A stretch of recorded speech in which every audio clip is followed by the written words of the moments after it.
एक चीज़ अभी से आप स्कैम कहोगे, बबल कहोगे, क्या कहोगे वो आप नाम दीजिए। बट वो हो रही है मार्केट में जो कि है एसएमई आईपीओ। जी। इसके बारे में आप क्या कहोगे? क्योंकि काफ़ी सारे रिटेल इन्वेस्टर उसमें फँस रहे हैं और जल्दी पैसा कमाने के लालच में फँस रहे हैं। देखो क्योंकि एक लालच भी वही दिख रहा है कि 300% गेन, हाँ, 250% मैं गेन। इस पे आता हूँ। एसएमई आईपीओ कितने से कितने तक की रेंज में होता है? मेरे ख्याल 7-10 करोड़ से लेके 20-25 करोड़ तक का हाँ। ही होता है। हुँ, जिसके कई सारे मैंने रीलें देखी कि वो स्कैम था, बिल्डिंग अच्छी नहीं थी, ये नहीं था, वो नहीं था, ऑफिस ही नहीं था। ऑफिस ही नहीं था। तो दोस्तों एक चीज समझने की पहले समझो, स्कैम उसने नहीं किया, स्कैम आपने अपने साथ किया है। वो आपसे कह रहा है कि मुझे तो 20 ही करोड़ चाहिए। हुँ, आप लोगों ने 4400 करोड़ की एप्लीकेशन लगा दी। किसी ने कहा मुझे 16 करोड़ चाहिए, आपने उसको 15,000 करोड़ पहुंचा दिए। हुँ, अरे भाई देखो तो सही कि क्या कंपनी करती है। लायक भी है क्या? सेकेंडली, अब आप कह रहे हो कि उसका ऑफिस नहीं है, ये नहीं है, टीम नहीं, टाम नहीं। मैं तो कहता हूं बेवकूफ हो आप। हुँ, भाई साहब ये चीजें होती है पहले देखने से। बिल्कुल। सेकेंडली, वो आपसे कितने, कई वो 1000 करोड़ थोड़ी मांग रहा है। हुँ, जो 1000 करोड़ की कंपनी होती है ना, उसका होता है ये कॉर्पोरेट ऑफिस है, ये सेल्स ऑफिस है, ये है। अरे 10-12 करोड़ वाला आदमी तो आज वैसे ही स्ट्रगल कर रहा है। बिल्कुल। दिल्ली जैसी शहर में, बॉम्बे, अहमदाबाद, भाई साहब 3 करोड़ रुपए में तो दुकान नहीं आती 500 फुट मार्केट की। में बिल्कुल। वो 10 करोड़ में क्या क्या वो बना 10 करोड़ में क्या कोई किले खड़े कर लेगा? लेगा? तो उसका ऑफिस वैसे ही होगा। हाँ, दुकान जैसा ही अगर होगा। उसकी, आप सोच के देखो कि 12 करोड़ 15 करोड़ का वो आईपीओ ला रहा है, हाँ, 20 करोड़ का आईपीओ ला रहा है। हाँ। अगर उसके असेट की वैल्यू ही 50 करोड़ होती तो बैंक से लोन ना लोन ले ले लेता। लेता। वो क्यों? आईपीओ वाला था। तो कुल मिला के सोचने समझने वाली बात ये है भाई हाँ, कि उसकी नेटवर्थ ही उतनी थी हाँ। जिस हिसाब से वो आईपीओ लाया। हुँ, अब आप 12 करोड़ 15 करोड़ या 20 करोड़ के आईपीओ में सोचो कि यार उसका एक डेकोरेटेड सा ऑफिस होगा, एक बहुत बढ़िया सिस्टम होगा, उसकी बिल्डिंग इतनी सुंदर होगी, उस पे रिसेप्शन होगा। रिसेप्शन होगा। 100 एम्प्लॉयी काम कर रहे भाई होंगे। साहब कैसे होएगा?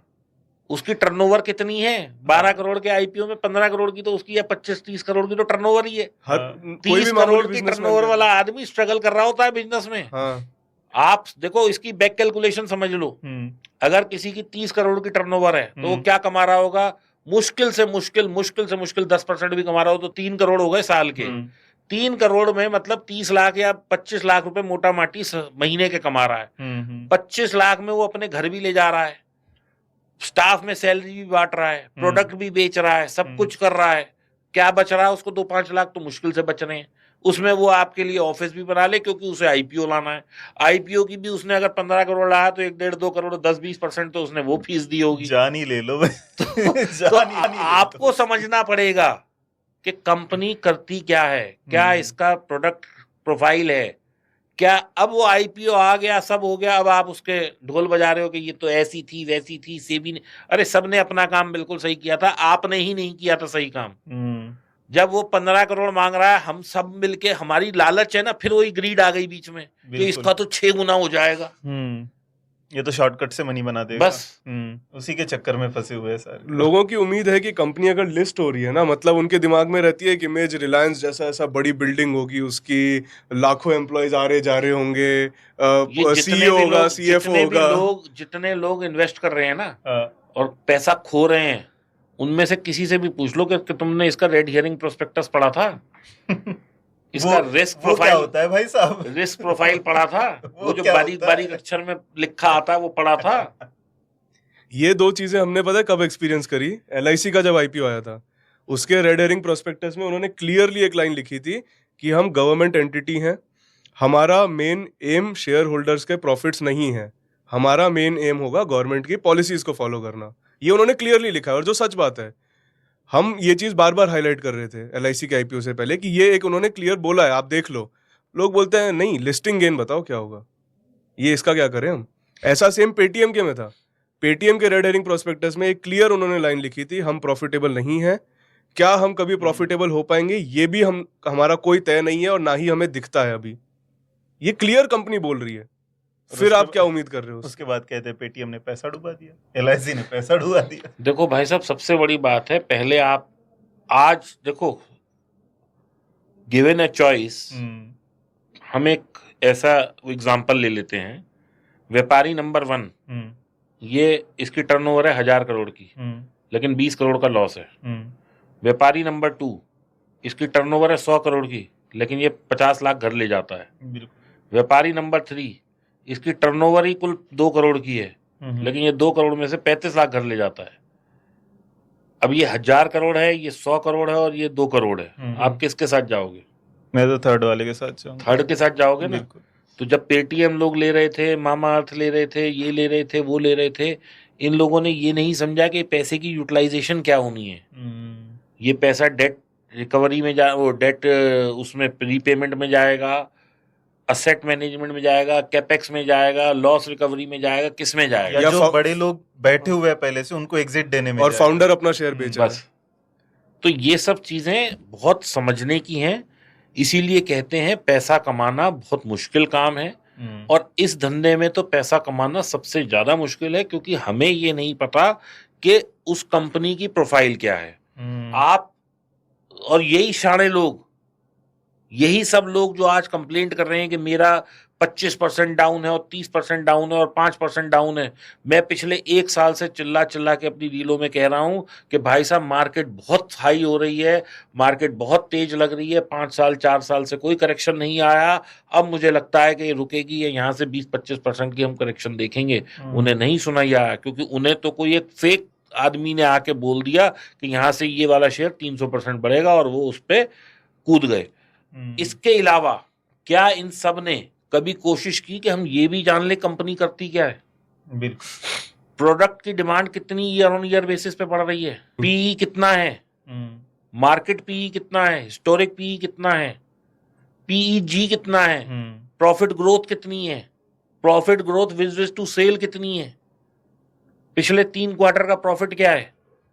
लोगों को पता ही नहीं। ये तो ऐसे लग रहा होगा मैं कहीं मार्स से आ गया, कैसी भाषा बोल रहा हूं मैं। अच्छा, ये तो काफी बात की चीज है। लोगों ने चार्ट भी नहीं देखे, बस नाम सुने और खरीद ठीक लिया। है।